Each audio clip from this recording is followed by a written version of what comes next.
다시 한번 얘기하지만요. 그 프린트 잠깐 보시면요.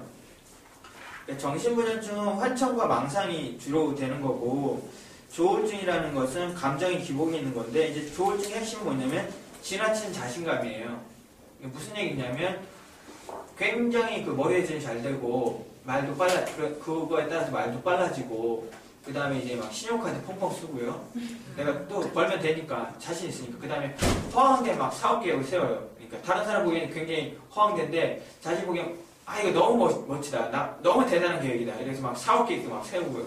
그런 경우도 있고, 근데 그 다음에 성욕도 왕성해지고요. 그래서 굉장히 조증 같은 지나친 자신감이라고 얘기할 수 있어요. 근데 문제는 뭐냐면 조울증이라고 하잖아요. 울증은 뭐냐면 우울증 얘기하는 거거든요. 그러니까 조울증 환자 중에 되게 바라는 건 뭐냐면 아 계속 조증이었으면 좋겠다 그런 생각을 하는 사람이 있어요. 너무 좋으니까, 너무 행복하니까.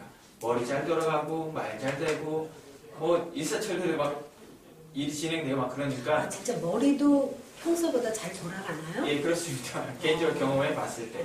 예. 그러니까 근데 그렇다고 해서 사람마다 좀 다른 게 뭐냐면, 제가 아는 조울증 환자는 화가 나가지고 품에다가 칼을 품고 다닌대요. 그런 경우도 있어요. 근데 저 같은 경우는 조울증 때 증상 중에 하나가 그 싸움을 자주 해요. 신경이 예민해지거든요. 조가 말을 쫓아거든요. 신경이 예민해요. 그러니까 그 마른 장작처럼 이렇게 딱 불 한번 딱 되면 확 타버리는데 굉장히 신경이 예민해지거든요. 그래서 싸움이 잦은데, 저는 싸움을 하면서도 사람들한테 존댓말을 썼어요. 싸움을 할 때도.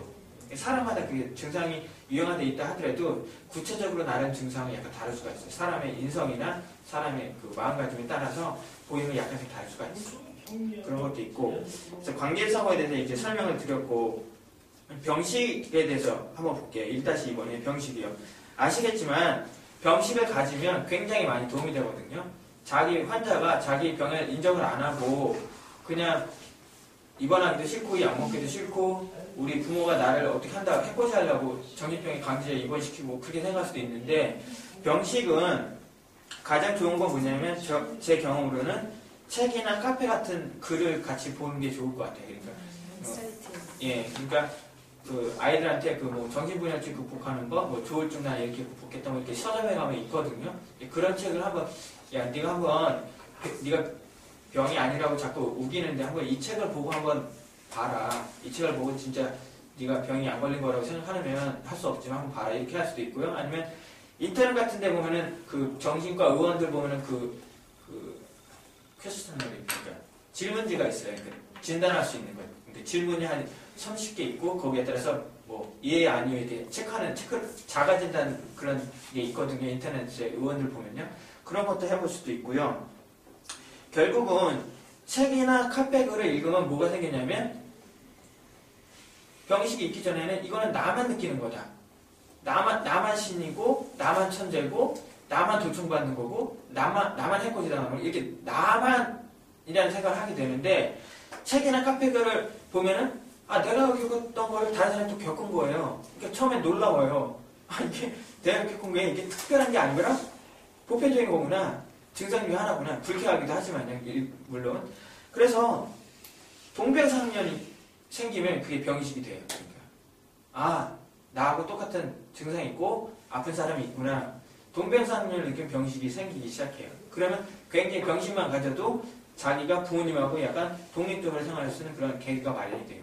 병식이 없으면 부모가 알아서 막 강제 입원시켜야 되고 약도 강제로 먹어야 되고 병원도 안 가는 거 억지로 보내야 되고 하는데, 병식이 생기고, 물론 아까 말씀드렸지만 그 정신분열증 판정 받았을 때 사형선고 받는 기분이었는데, 그런데도 불구하고 저는 그 원래는 제가 병원에 보내달라고 그랬어요. 생각이 멈추지를 않더라고요.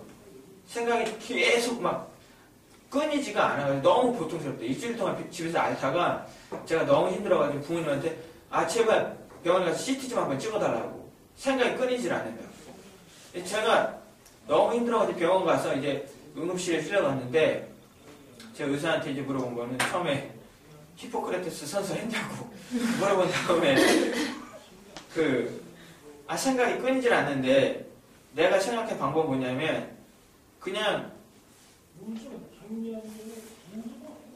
그러니까 아무 의미 없는 소리를 하면은 생각이 안 날 거예요. 예를 들자면 이게 생각 끊이지 않으니까 블라블라블라블라 이렇게 하면 이렇게 얘기를 하면 생각이 끊기잖아요. 자기가 말을 하니까. 그러니까 의미 없는 말을 계속하면 끊을 수 있게 되니까 얼마나 고통스러운 그런 생각까지 한 거예요. 이 생각을 끊어야 되는데 그래서 정신분열 환자를 받았는데 아무튼 그러니까 나만 그런 것이 아니라 남들도 겪는 일반화된 증상이라는 걸 알면은 병의식이 생기게 되고 그리고 이따 나중에 말씀드리겠지만 정신분열증이라는 말 자체 어감이 다르기 때문에 나중에 거기 뒷장에 보시면 아시겠지만 아름다운 동행이라는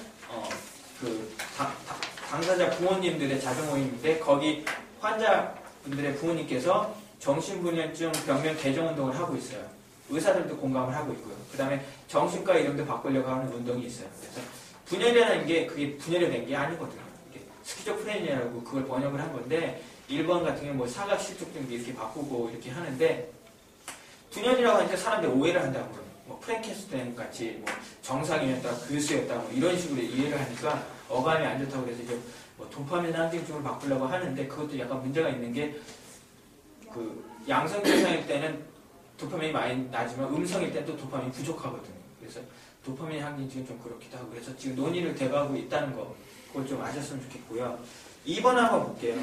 초기 치료의 중요성에 대해서 잠깐 짧게 생각을 드리면 그러니까 병이 걸리기 전에 이제 전구기간이라고 하는데 아까 이제 천석 씨도 얘기하셨지만 병이 걸리는 게 10대 후반이나 20대 초반이거든요. 그러니까 한참 고등학교나 대학교 다닐 때인데 그때 병에 걸리면 저도 그랬지만 굉장히 이제 집에서 잠 안 자고 모든 걸 포기하게 돼요. 그러니까 사형 선고를 받았기 때문에 어떤 사람도 저한테 희망을 준 적이 없었어요.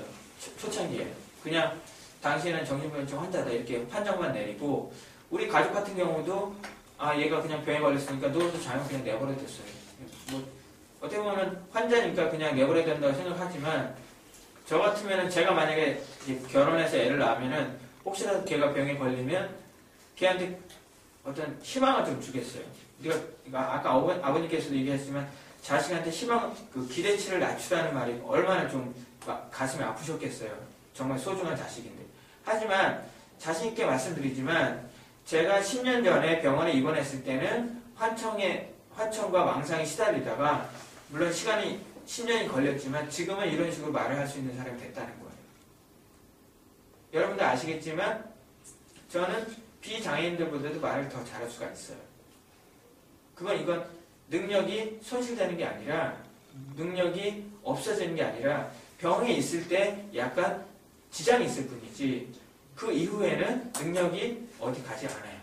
머리가 나빠지는 게 아니에요. IQ가 떨어지는 게 아니에요. 지금은 아파서 환청과 망상 때문에 힘들어서 앞가림을 못하지만 부모님들께서 믿고 부모님들께서 내 아이는 뭐 꼭 슈퍼맨이 되라는 법은 없어요. 뭐 사회에서 성공해가지고 내가 사실은 정신분열증이 있었는데 내가 성공했으니까 이제 와서 밝히다. 그건 말도 안 돼요. 왜냐하면 성공한 사람이 병을 밝히겠어요? 오히려 더 숨기죠. 그러지 말고 병이 걸렸을 때부터 이렇게 자꾸 병을 밝히면서 그런 진행을 하면서 당사자 운동을 해가지고 성공하면 그게 효과가 있는 거지. 근데 안타깝게도 많은 정신장애인들이 뭐라고 그러냐면 아까 얘기했지만 병을 밝혀야 되는지 말아야 되는지 이런 딜레마가 있다고 얘기 드렸잖아요. 그러면 이런 얘기를 해요. 나는 배움도 적고 학교도 그만뒀고 힘도 없고 그렇기 때문에 나는 병을 밝힐 수가 없다. 사람들이 어떻게 생각하겠느냐. 지금 분위기가 어떤데. 그래서 혹시라도 성공한 사람이 나와서 나는 이제 정신분열증 환자였다, 조울증 환자였다 얘기를 하면 그때 가서 한번 생각을 해보겠다. 그런 얘기 들을 때마다 제가 가슴이 아파요. 어디 슈퍼맨이 나오겠어요? 나올 가능성은 없거든요. 숨기면 숨겼지. 하지만 현석 씨나 저 같은 사람이 여기 와서 얘기한다는 거는 다른 데서도 그런 얘기를 한다는 얘기죠. 그런 식으로 부모님이 좀 희망을 가지시면 물론 제가 이렇게 어떤 조직이 있어가지고 조직이 있긴 해요. 근데 좀 이렇게 좀 부족은 한데 조직이 있어서 이렇게 일사천리로 이렇게 계획을 세워서 이렇게 운동하는 건 아니지만 개인 한 명이 당사자 운동을 하면 그래도 사회적인 인식이 달라질 거라는 좀 희망을 좀 가지셨으면 좋겠어요.